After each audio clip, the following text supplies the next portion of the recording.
Versailles, le plus grand château du monde.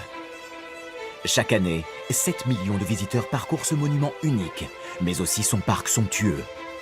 Car son prestige, Versailles le tient également de ses immenses jardins, où l'eau jaillit de toutes parts dans un balai unique au monde. C'est la magie de l'eau. On est dans quelque chose de totalement irréel et de surpuissant, en fait. Un spectacle aquatique qui nécessite aujourd'hui comme hier la parfaite maîtrise d'un gigantesque réseau hydraulique qui comptait jusqu'à 1600 effets d'eau. Aujourd'hui, il n'en reste plus que le 10e, donc on n'a aucune idée de ce que c'était. À l'époque, Louis XIV veut un jardin rêvé et démesuré. Louis XIV va voir ce que personne n'a. Aucun roi n'a telle débauche de puissance de jet d'eau. Pourtant, le site est totalement inapproprié pour y faire jaillir de l'eau. Il n'y a pas d'eau à Versailles, ou très peu. Pour relever ce défi insensé, Louis XIV s'entoure de grands noms. Colbert, Le Nôtre, Vauban. Mais il fait aussi appel aux meilleurs savants, à l'origine d'inventions étonnantes. C'est la première fois qu'on voit intervenir les meilleurs scientifiques sur les grands chantiers. On va chercher par tous les moyens à amener de l'eau. Disproportionnées, les volontés royales vont provoquer une révolution des techniques hydrauliques. C'est du jamais vu. On n'a jamais eu un système de distribution pareil. On n'a pas une évolution, on a une révolution. Et pour prendre le dessus sur la nature, le roi Soleil n'a aucune limite. Des ouvrages maçonnés gigantesques, un labyrinthe tentaculaire de canalisation, des mégastructures exceptionnelles. À l'époque, on construit la machine de Marly, la plus complexe au monde pour relever un défi contre nature, faire remonter l'eau. On va parler de la 8e merveille du monde. C'est une merveille. Louis XIV a dompté la nature. Pour ces travaux pharaoniques, jusqu'à 30 000 ouvriers sont mobilisés. 40% du budget total de Versailles sera dépensé pour réaliser cet énorme chantier hydraulique. C'est quelque chose d'énorme. On a modifié le paysage de l'île de France avec ça. Quand on regarde ça avec les yeux d'aujourd'hui, on se demande comment est-ce possible. Alors, comment est né ce chantier hydraulique hors norme?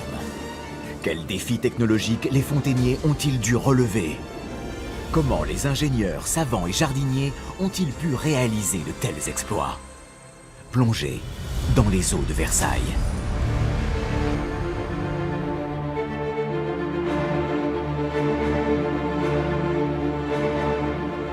Avec ses 800 hectares de jardin, le château de Versailles est le plus grand au monde.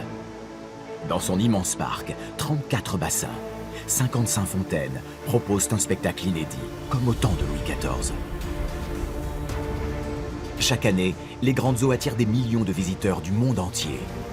Au XVIIe siècle, il n'était que quelques milliers de privilégiés à pouvoir admirer l'œuvre démesurée du roi Soleil.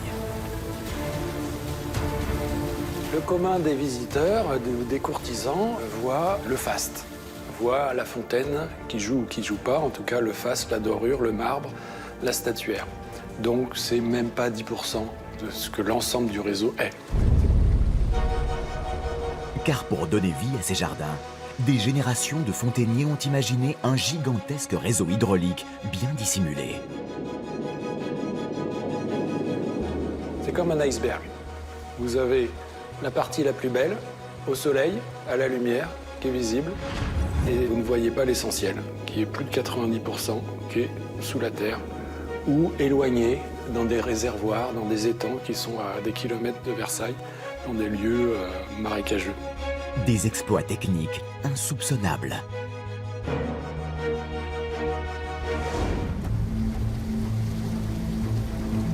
Tout commence le 17 août 1661, à quelques kilomètres de Versailles, dans un autre château. Invité à une fête somptueuse, donnée en son honneur par le surintendant Fouquet, le jeune roi Louis XIV est marqué par les jets d'eau du château de Vaux-le-Vicomte.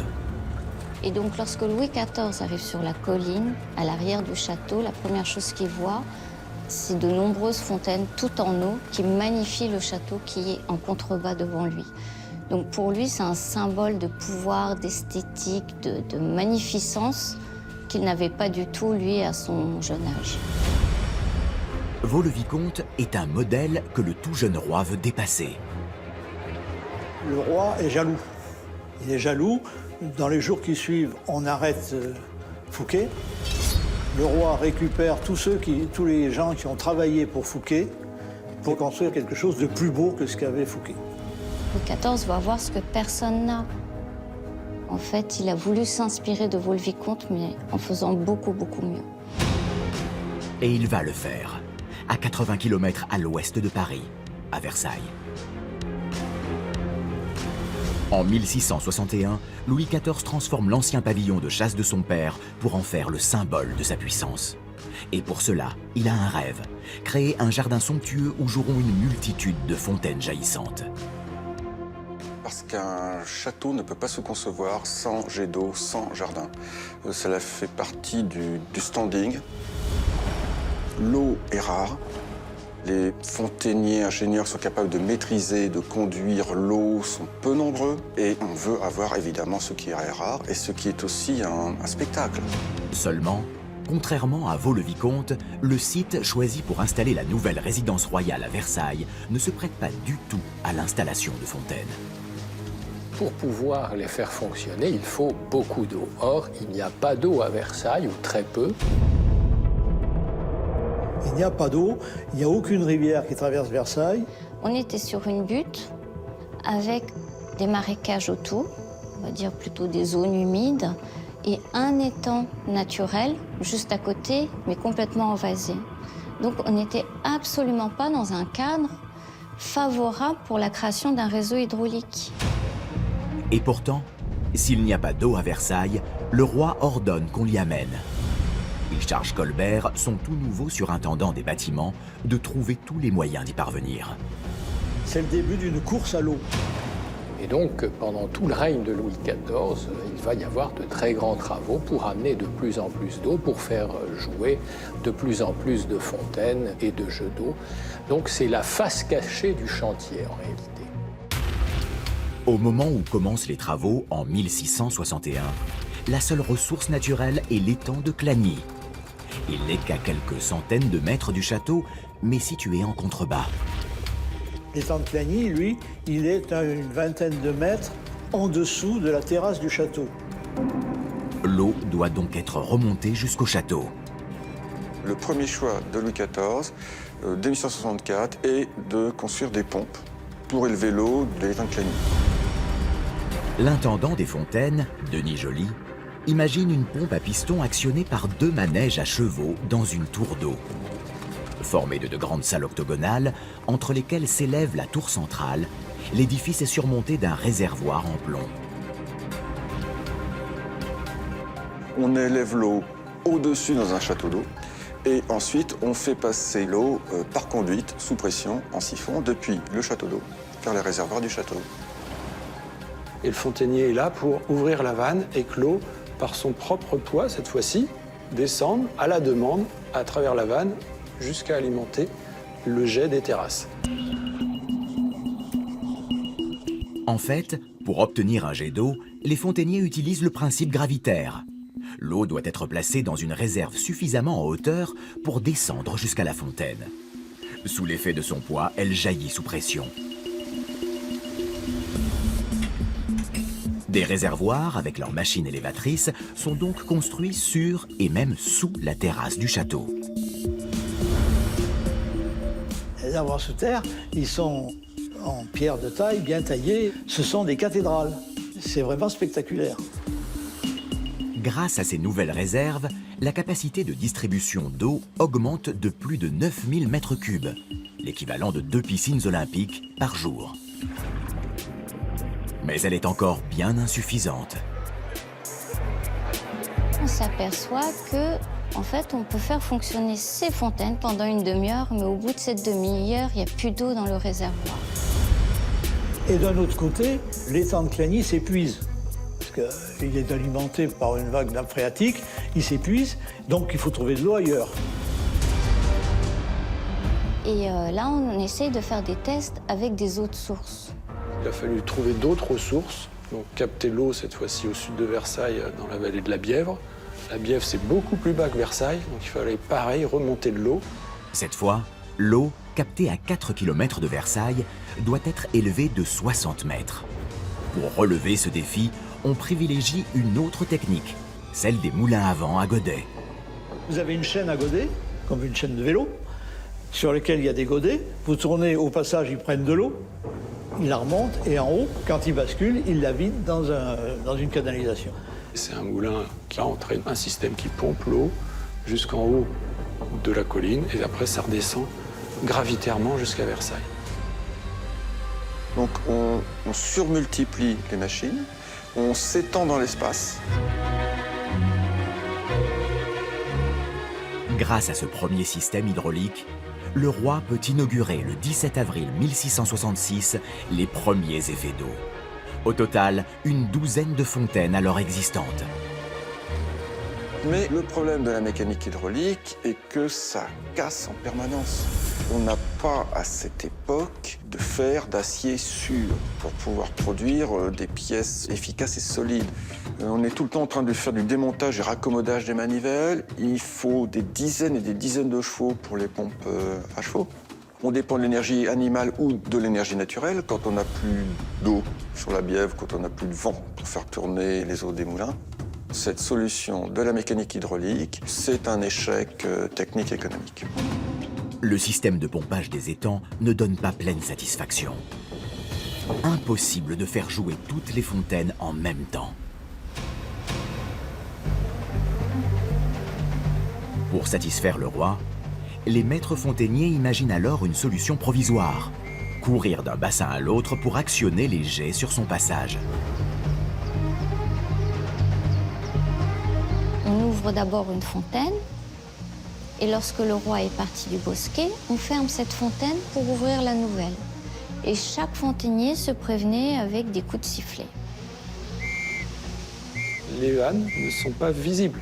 Et donc les fontainiers qui l'ouvrent à la clé à lire, ils sont derrière les treillages et on ne les voit pas. Alors le geste, il est extrêmement simple, hein. Il reste le même. On tourne cet objet qui, avec sa largeur, permet d'avoir plus de force. Donc c'est le même geste, et ce geste-là, en fait, il fait partie du patrimoine. Le stratagème des fontainiers permet aussi au roi de s'imposer comme le maître de la nature. Dès 1672, Louis XIV écrit un mode d'emploi pour visiter ses jardins. La promenade du roi, c'est un spectacle. Donc le roi, par sa présence, va faire que le lieu s'embellit. La présence du roi crée les jeux d'eau. Mais Louis XIV exige que cette magie de l'eau soit permanente. Le roi veut de plus en plus de bosquets, de plus en plus de jeux d'eau, et ensuite il veut que ça tourne sans interruption. Et c'est là où est le grand défi. Donc il faut aller chercher l'eau de plus en plus loin. Donc on s'aperçoit très vite que les eaux de source ne vont pas être suffisantes pour faire le grand jardin que veut faire Louis XIV. Une bataille incessante pour trouver de l'eau commence. Et pour la mener, le roi convoque les meilleurs scientifiques. En 1666, il crée un collectif de savants, l'Académie des sciences. Il fait venir les vrais savants autour de lui pour travailler sur ces questions de l'eau, sur ces questions de machines hydrauliques que l'on peut inventer. Donc on est prêt à embaucher, accueillir tous ceux qui peuvent apporter une solution technique, donc construire des machines, des captages de sources, des aqueducs pour avoir de l'eau. Face à l'ampleur sans précédent du chantier, astronomes, physiciens, mathématiciens, les savants de toute l'Europe sont mobilisés pour inventer des solutions techniques et scientifiques. Car pour la première fois, les paysagistes travaillent sur des centaines d'hectares. Ils doivent prendre des mesures de plusieurs kilomètres. Des proportions démesurées qui soulèvent des problèmes jusqu'alors inconnus. Comme lors du percement du Grand Canal en 1668. Le jardinier André Le Nôtre a pour tâche de concevoir l'aménagement du parc et des jardins. Et dans le prolongement du château, il veut créer une perspective sans fin, grâce à une immense pièce d'eau, le Grand Canal. Il fait creuser un bassin immense long d'1 km 650. Mais avec de telles distances, André Le Nôtre doit résoudre un problème d'optique. Le Grand Canal, c'est une grande croix. Et si on ne transforme pas la forme du bassin, si la tête du canal n'est pas agrandie, disproportionnée sur le territoire, on aura l'illusion d'un canal qui part en pointe. Or, André Le Nôtre veut obtenir une perspective infinie. Et pour cela, le jardinier crée une anamorphose, une illusion d'optique. En agrandissant les proportions des bassins les plus éloignés, il donne l'impression de conserver un aspect rectiligne sur toute la longueur. Il faut faire des relevés, il faut faire un arpentage, il faut tout redessiner et on peut ainsi créer cette illusion de perspective vers l'infini. Le chantier est démesuré. 11 ans de travaux. 500 000 mètres cubes de terre pour réaliser le grand canal à remuer à la pelle, à la brouette. Donc vous imaginez l'ampleur de ces travaux. Donc on a un grand canal qui est absolument gigantesque, qui fait un très beau miroir d'eau. Le jardinier André Le Nôtre a réussi une œuvre à la mesure du roi. Ou plutôt à sa démesure. En 1674, la totalité des rives sont illuminées par des milliers de lampions. Le Grand Canal offre alors le cadre de fête mémorable. Mais il joue également un rôle pratique. Situé à un point bas dans le parc, il reçoit l'eau qui s'écoule des fontaines situées dans les jardins en amont. Mais problème, le domaine royal mesure désormais plus de 700 hectares, l'équivalent d'un millier de terrains de foot, et le roi veut toujours plus de fontaines. Au fur et à mesure que le réseau se construit, qu'on amène de l'eau, il en faut de plus en plus. Et à ce moment-là, on se pose la question, où va-t-on aller chercher l'eau? Et on est parti vers une course effrénée, une quête de l'eau qui n'était pas prévue au départ. Les académiciens doivent à tout prix trouver de nouvelles sources d'approvisionnement, quitte à proposer les projets les plus fous. Pierre-Paul Riquet, l'homme qui avait fait le canal du Midi, a proposé à Colbert d'amener à Versailles l'eau de la Loire. Et il dit qu'il a tiré des niveaux donc depuis la Loire et que ces relevés altimétriques montrent qu'on peut amener l'eau jusqu'à Versailles.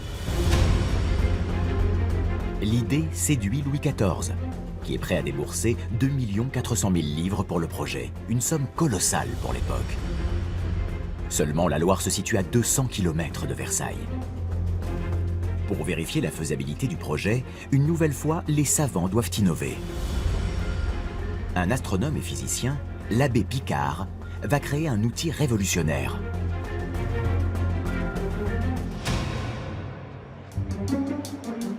Il reprend le principe du traditionnel niveau à fil permettant de tracer et mesurer les hauteurs de terrain. C'est exactement lorsque vous visez quelque chose en faisant comme ça pour déterminer l'axe. Donc on a quelqu'un qui fait une visée et au loin on a quelqu'un avec une mire. Mais il y ajoute une lunette de visée astronomique. Cette lunette à niveau avait la particularité d'avoir des verres convexes. Donc une vraie lunette avec des verres convexes. Donc il faut imaginer, c'est quand même des verres très perfectionnés. Dès lors, on relève toujours l'angle décrit par le fil à plomb, mais le point à niveler est visé non plus à l'œil nu, mais à la lunette. Et là, au lieu de faire des visées à 30 mètres, on peut faire des visées à 300 mètres, voire même au-delà. Et l'autre innovation, c'est d'avoir été capable de mettre le fil à plomb dans un tube en verre, ce qui évitait les coups de vent, d'éviter toute perturbation autour, et donc ce fil à plomb était en permanence stable. Donc toutes les mesures étaient d'une grande précision et on peut dire que pendant 100 ans, il n'y a pas grand-chose qui a été fait de mieux. Avec ce niveau topographique à lunettes, l'abbé Picard obtient une précision encore jamais atteinte. Grâce à toutes ces modifications, il a pu augmenter la précision de ses mesures d'un facteur 10, donc ce qui a éliminé beaucoup d'incertitudes. Et l'abbé Picard peut montrer de manière très précise, très calculée, que le projet de la Loire est irréalisable, infaisable. Grâce à son invention, l'abbé Picard prouve que le niveau de captage de la Loire à l'endroit prévu est en dessous du site de Versailles. L'eau arriverait plus bas que le pied du château. Impossible de faire jaillir des fontaines. Et Colbert se félicite de tout cela en disant, grâce à ce recours assez scientifique, j'ai pu éliminer toute une série de projets fantaisistes. Mais grâce à cette lunette révolutionnaire, l'abbé Picard fait une autre découverte déterminante. Les plateaux environnants ont l'avantage de surplomber Versailles. L'abbé Picard vient de trouver une nouvelle solution pour alimenter les fontaines. Créer un réseau d'étangs pour recueillir l'eau de pluie qui ruisselle. Et donc cette lunette à niveau a permis de faire des nivellements autour du château, sur plusieurs centaines de kilomètres carrés, et de trouver les points où on pouvait créer des étangs artificiels. On va chercher d'abord les ressources les plus proches et puis on s'éloigne de plus en plus, donc à chaque fois les défis sont de plus en plus importants. À partir de 1675, de gigantesques travaux sont entrepris pour relier pas moins de 15 étangs entre eux, par une rivière artificielle qui s'étend jusqu'à Rambouillet, à plus de 33 km de Versailles. Malgré son incroyable étendue, ce réseau tentaculaire d'étangs et de rigoles fonctionne sur un principe simple. Par le seul recours à la pente. On fait le choix d'amener d'énormes quantités d'eau sur des réseaux de plusieurs dizaines de kilomètres de long, grâce à l'hydraulique gravitationnelle, l'écoulement naturel de l'eau. C'est le principe gravitaire qui a le plus été retenu pour les grosses masses d'eau, parce que c'est le plus simple à entretenir. Il y a juste à curer des aqueducs souterrains, à les nettoyer, à laisser libre la circulation des eaux. Et ça, c'est assez simple à surveiller, à mettre en œuvre. Mais c'est l'importance des travaux qui ont été faits. C'est quelque chose d'énorme. On a modifié le paysage de l'Île-de-France avec ça. Car pour ramener l'eau à Versailles, les ingénieurs sont confrontés à toujours plus de défis. Comme pour franchir la vallée de la Bièvre. Ils réalisent d'abord un immense conduit. Mais les canalisations ne résistent pas à la pression. On édifie alors l'aqueduc de Buc, à 45 mètres de hauteur. Au total, 25 aqueducs. Près de 200 km de rigoles sont construits en 10 ans pour drainer l'eau de pluie. Des travaux pharaoniques, suivis de très près par Louis XIV. Même lorsqu'il est absent de Versailles, il veut constamment être informé de leur état d'avancement. À la guerre, il a envoyé des messages tous les jours pour demander d'avoir des nouvelles de ces fontaines. Il écrit à Colbert pour lui demander comment se passe la construction de mes réservoirs à Versailles. Est-ce que vous avez fait les tests hydrauliques? C'est un souverain pressé et exigeant qui veut tout savoir, qui donne des ordres, qui dit la qualité n'est pas bonne, il faut me recommencer tel ou tel travail. Louis XIV va ainsi modifier durablement l'aspect de la région. Il a prouvé que l'on pouvait transformer le territoire. Et c'est devenu un exemple, que ce soit en France ou en Europe. On n'est plus dans cette gestion du territoire où on fait avec l'hydrographie qui est là autour de nous. Grâce à ce réseau gravitaire, les fontaines de Versailles peuvent enfin fonctionner plusieurs heures par jour. Pourtant, ce système des étangs présente un inconvénient de taille. On a un problème. On n'a pas de source. Sur les plateaux, ce sont des eaux de ruissellement, c'est-à-dire des eaux de pluie. Et les années où il ne pleut pas, le niveau des étangs baisse. Donc on risque de ne pas avoir assez d'eau. Les étangs artificiels qui sont créés dépendent de la météo. Les eaux qui ne baissent pas, ce sont les eaux de rivière. À 7 km à peine de Versailles, à Marly, il y a bien un fleuve qui coule en abondance, la Seine. Mais le projet semble compliqué, voire totalement irréalisable. Là, ce n'est pas la distance qui pose problème, c'est la hauteur. Parce que pour avoir l'eau de la Seine, il faut passer par-dessus le plateau de Louvciennes. Et passer par-dessus, c'est monter l'eau à 160 mètres.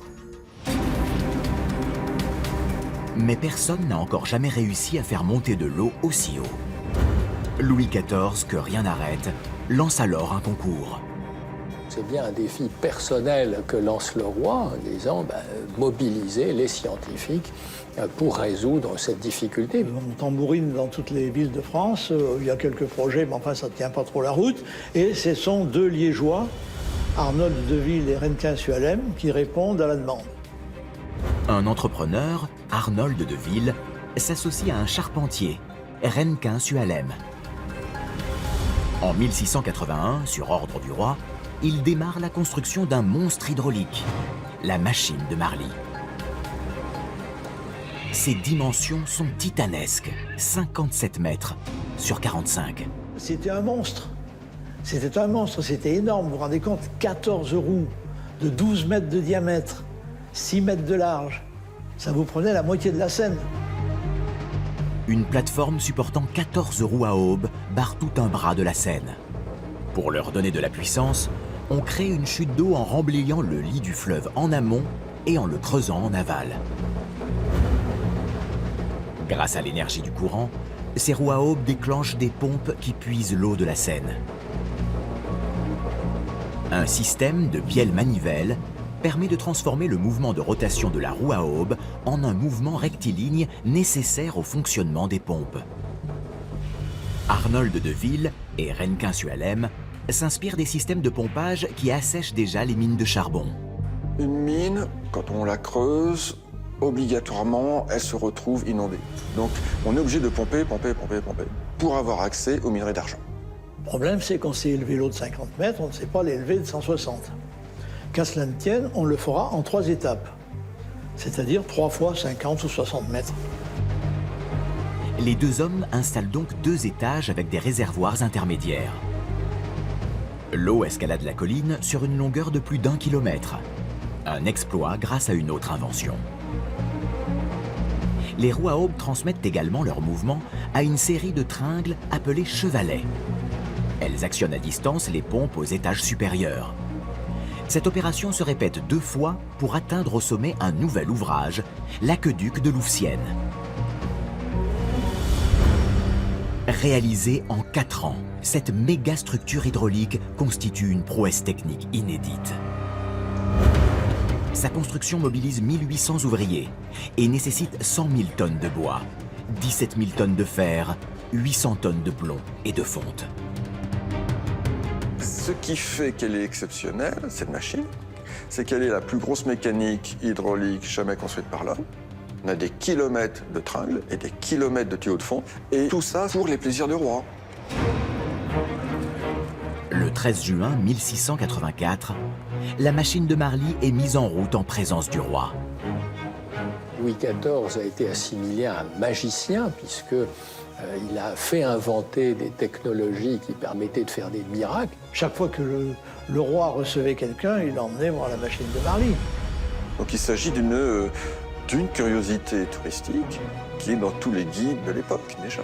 On va parler de la 8e merveille du monde. C'est une merveille. L'eau arrive désormais sur le plateau de Louvciennes. Mais encore faut-il l'acheminer jusqu'à Versailles, grâce à un autre ouvrage de taille, un aqueduc souterrain maçonné de 7 km de long, qui fonctionne par la simple gravité en pente douce. C'est vraiment impressionnant comment est-ce qu'on a calculé tout ça à cette époque-là en souterrain et récupérer l'eau sur une butte à l'autre bout de Versailles, c'est vraiment exceptionnel en fait. Celle que l'on surnomme alors la machine la plus complexe de tous les temps fonctionnera pendant 133 ans. Pourtant, malgré sa technologie révolutionnaire, son résultat n'est pas à la hauteur des espérances. L'installation est bruyante et nécessite des réparations continuelles et coûteuses. Cette machine, cette technologie nouvelle était en fait très dangereuse puisque les articulations des aubes n'étaient pas parfaites, donc il y avait des différences de rythme, beaucoup de bois cassé, et donc il y a eu énormément d'accidents. Et surtout, aussi impressionnante qu'elle soit, elle ne parvient pas à fournir le débit attendu, à peine 30% des volumes espérés. À Versailles, le problème de l'eau n'est donc pas résolu, d'autant que les besoins vont prendre une nouvelle dimension, encore plus démesurée. Car en 1682, le roi s'installe définitivement au château avec 3000 courtisans. Louis XIV crée son château, un jardin, mais aussi une ville. D'un village, il en a fait une ville, et il se devait d'alimenter un peu plus que par des puits les gens. Versailles passe de quelques centaines d'habitants au milieu du XVIIe siècle à 25 000 habitants dès les années 1690. Donc c'est véritablement le laboratoire d'une ville nouvelle avec tous ses services nouveaux. Et Versailles, attention, on a quand même le grand commun, le chenil, les 2000 chevaux des écuries. Si le roi décide de résider en permanence à Versailles, il faut un besoin en eau permanent. 20 ans après le début du chantier, le domaine est 7 fois plus grand, passant de 700 à plus de 5000 hectares. Et maintenant que la cour est installée, le roi souhaite à tout prix voir fonctionner les jeux d'eau tous les jours, pendant plusieurs heures. Et comme il aime ces jeux d'eau, il en demande de plus en plus. Le Louis XIV se paye le luxe de construire des fontaines temporaires qui ensuite sont totalement démolies. Selon les choix esthétiques, les goûts du souverain, les modes, tout ça a été remanié en permanence. Donc c'est ça qui est tout à fait exceptionnel. Pour satisfaire le roi et sa cour, on va chercher, cette fois en Italie, la famille la plus renommée des fontainiers, les Franchini. Ils vont imaginer une nouvelle façon de faire fonctionner les fontaines, en recyclant l'eau. Et pour cela, les Franchini organisent dans l'immense parc du château un réseau de 35 km de canalisation. Les Franchini ont créé un réseau qui communique d'une fontaine à l'autre. Chaque fontaine peut être un réservoir pour celle d'après ou pour plusieurs fontaines. Le réseau fonctionne en circuit fermé. La tonne, c'est le réservoir de Bacchus, du char d'Apollon, d'une partie de l'obélisque et d'un autre réservoir qui, lui, alimentera d'autres fontaines. Et s'il ne réalimente pas un autre, il y a un système de trop-plein qui va ramener l'eau vers le Grand Canal. Donc toutes les eaux sont récupérées. À nouveau repompées depuis le Grand Canal, ces eaux sont renvoyées dans les réservoirs pour réalimenter les fontaines. À l'époque, on ne parlait pas de développement durable, mais implicitement, c'était leur manière de faire. Optimiser le réseau pour qu'une goutte d'eau joue plusieurs fois, c'est parce qu'ils savaient que leurs ressources étaient limitées. C'est du jamais vu. On n'a jamais eu un système de distribution pareil. Fait exceptionnel. Ce labyrinthe de connexion est totalement caché. 35 km de tuyauterie et de galeries, à 3 mètres sous terre, sous tout le parc du château. C'est un gruyère, le dessous des jardins du château. Parce qu'il y a des canalisations qui vont aux différents bassins et il y a toujours un cheminement pour les suivre. Au XVIIe siècle déjà, comme aujourd'hui, il fallait pouvoir intervenir à tout moment pour colmater les fuites. Car vu les distances à parcourir, un autre problème, jusqu'alors inconnu, apparaît rapidement. Comment assurer l'étanchéité des tuyaux de grande longueur ? À l'époque, les ingénieurs et fontainiers vont devoir rivaliser d'ingéniosité pour améliorer la résistance des matériaux. On n'a pas une évolution, on a une révolution. Les premières canalisations étaient en bois, donc avaient une durée de vie limitée à 10 ans, pourrissaient. Donc ensuite, on a recouru au plomb. Si vous allez au-delà de 30 cm, vous êtes obligé de surépaissir le tuyau, d'avoir des tuyaux qui ont 5 cm d'épaisseur. Donc des tuyaux qui pèsent vraiment des tonnes et qui risquent de casser lorsqu'on arrête, remet en eau la conduite. Autre problème et de taille, la France n'a pas de mine de plomb. Elle doit l'importer d'Angleterre. À défaut, les scientifiques réalisent de nouveaux prototypes de canalisation, cette fois en fonte. Et la fonte est beaucoup plus résistante que le plomb. Donc on va pouvoir fabriquer des tuyaux de 48,6 cm, 18 pouces, en fer, et qui font moins de 2 cm d'épaisseur. Et du fer, on en a partout en France. Et donc c'est aussi le démarrage de l'industrie sidérurgique dans ce pays. Et ce qui est très intéressant, c'est de voir aussi qu'on a inventé les raccords qui sont faits avec des membranes et puis des vis et des écrous. Donc on voit aussi le début du prêt à assembler, y compris dans les canalisations. Aujourd'hui encore, 80% du réseau est d'époque Louis XIV, parfaitement conservé. Et tout ça, c'est possible Et ça a été maintenu parce qu'il y a eu des hommes, des fontainiers, qui depuis 330 ans ont su, avec leur savoir-faire, faire les bons gestes pour réparer. Dignes successeurs des Franchini, ils sont aujourd'hui 13 fontainiers à veiller au bon fonctionnement des infrastructures. On entretient encore les réseaux hydrauliques comme ils l'étaient au XVIIe siècle, avec les mêmes techniques, le plomb, les fontainiers qui sont formés à tous ces métiers. On essaie d'être au plus proche des savoir-faire anciens, des raccordements anciens, donc avec ce qu'on appelle la soudure à la louche. Cette pratique originale, spécifique au château, consiste à chauffer l'étain à plus de 300 degrés avant de le verser sur les canalisations à l'aide d'une louche. Avec la louche, on va mettre ce mélange qui va rapidement durcir, parce qu'il va refroidir, sur cette jonction-là. Donc ça a l'air simple comme ça, sauf qu'il faut être rapide, parce que le plomb refroidit vite. Et il faut savoir quel geste il faut faire au bon endroit, au bon moment, pour que partout le plomb adhère et soit homogène.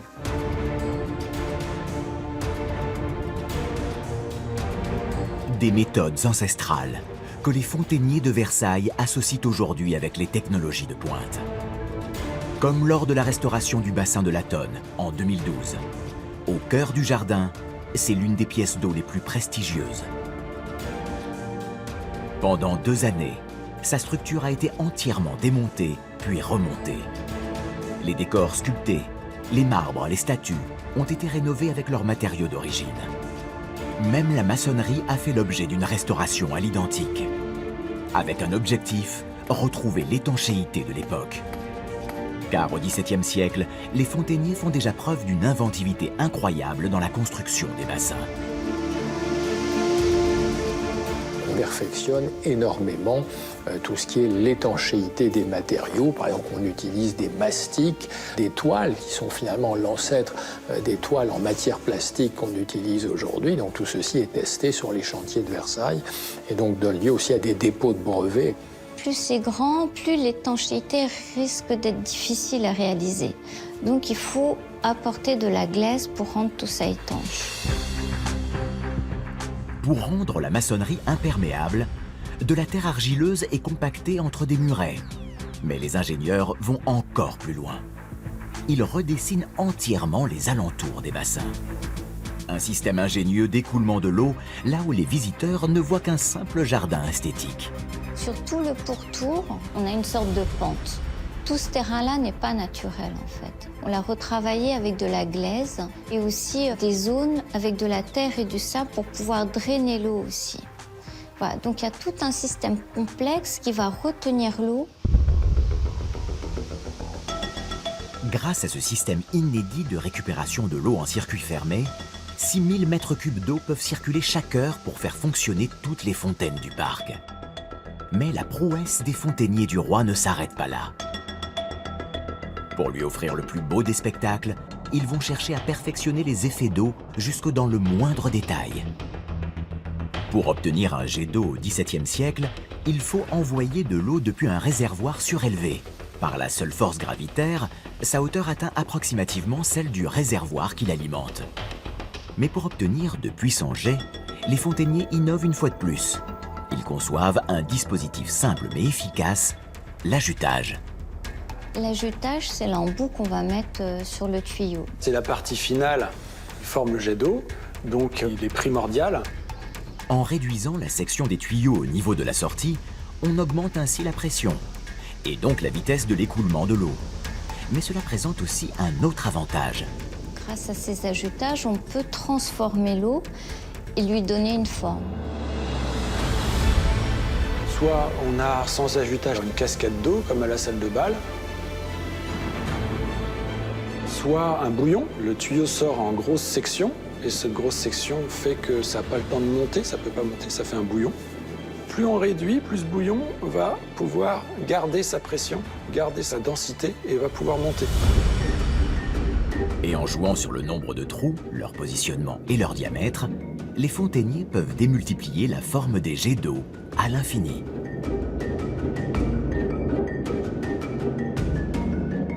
Et ensuite, il y a aussi l'importance de la platine, c'est-à-dire la surface où reposent les trous.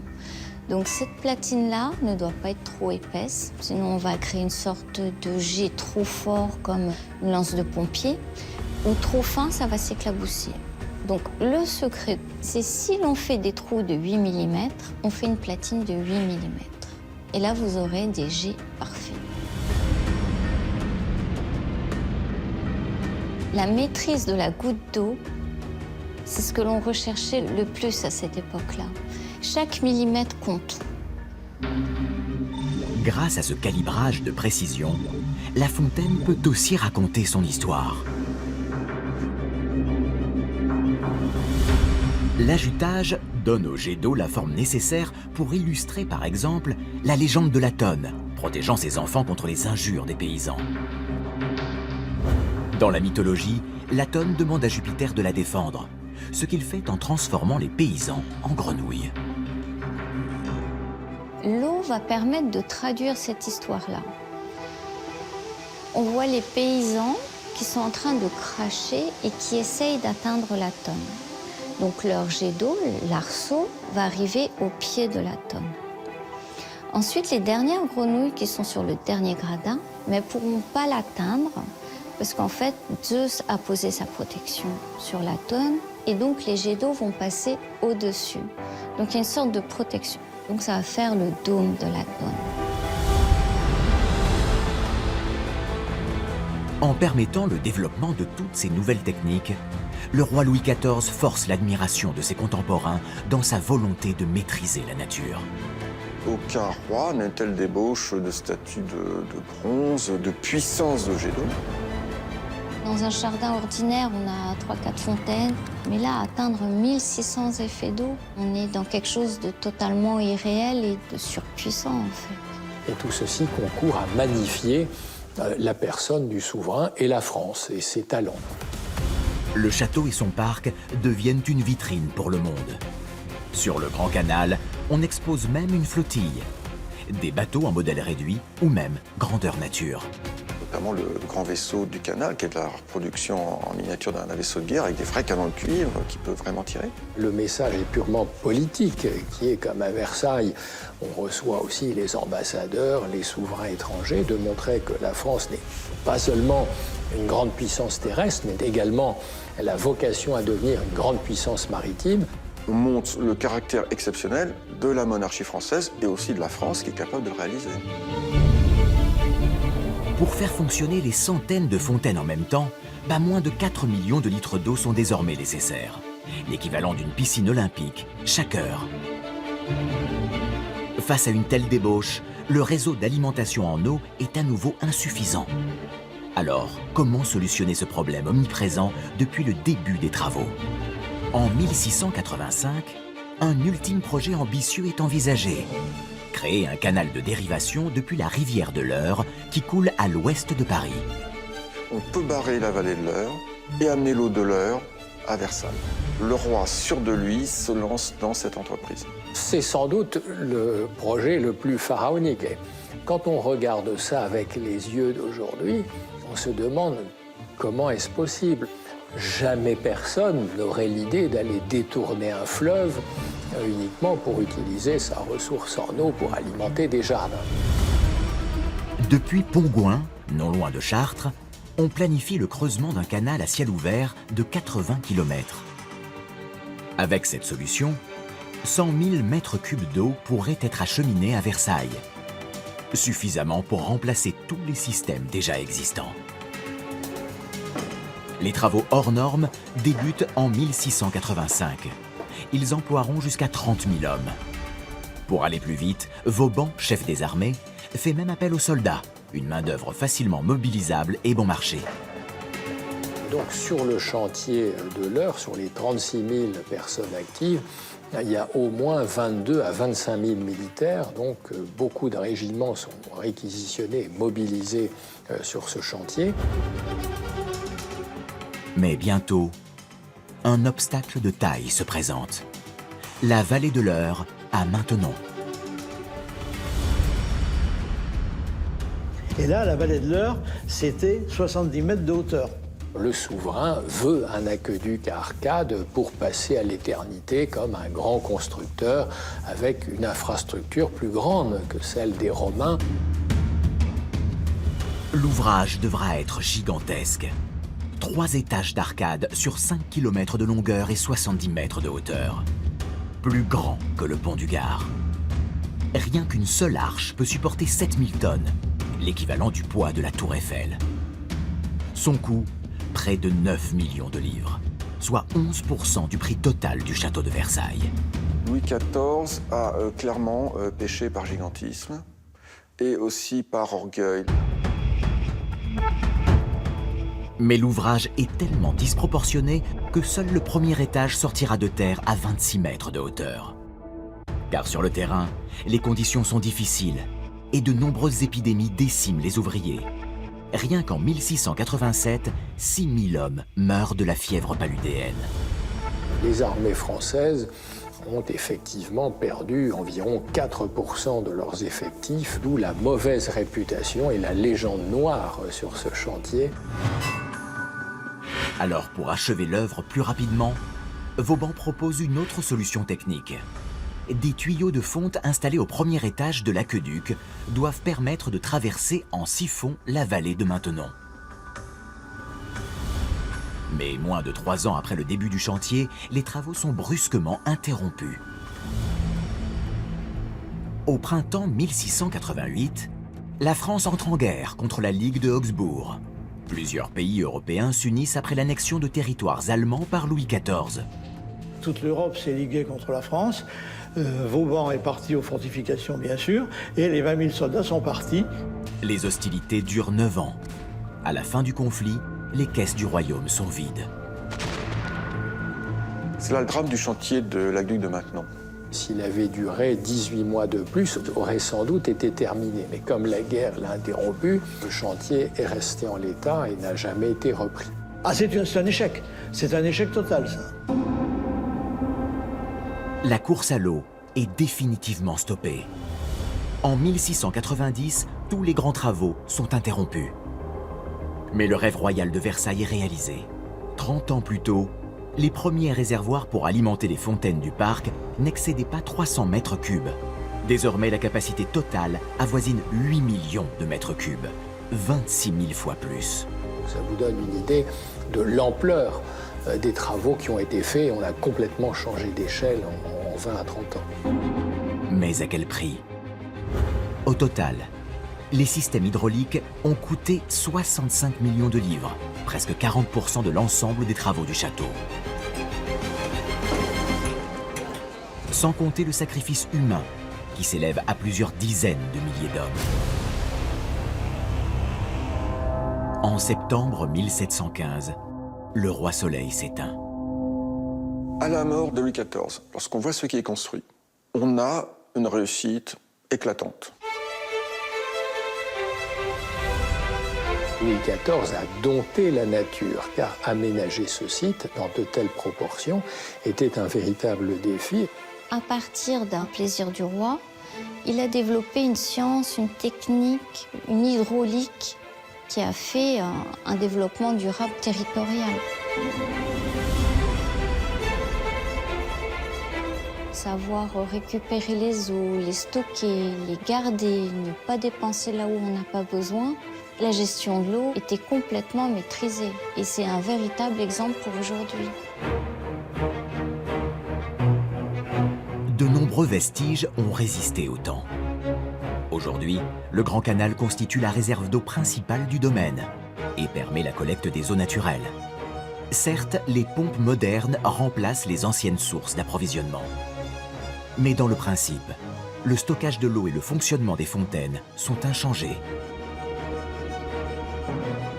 Grâce au maintien des techniques et savoir-faire de l'époque, ce réseau alimente toujours les 55 bassins et fontaines des jardins et permet de produire encore aujourd'hui un spectacle créé sous Louis XIV. Aujourd'hui, ce que l'on propose lors des grandes eaux, c'est mettre l'ensemble des fontaines en eau en même temps, au plus proche de ce que le roi avait vu. C'est ça qui est authentique. Plus de 300 ans après Louis XIV, la magie des grandes eaux continue d'opérer. Non plus pour le plaisir du roi et de la cour, mais pour celui de millions de visiteurs.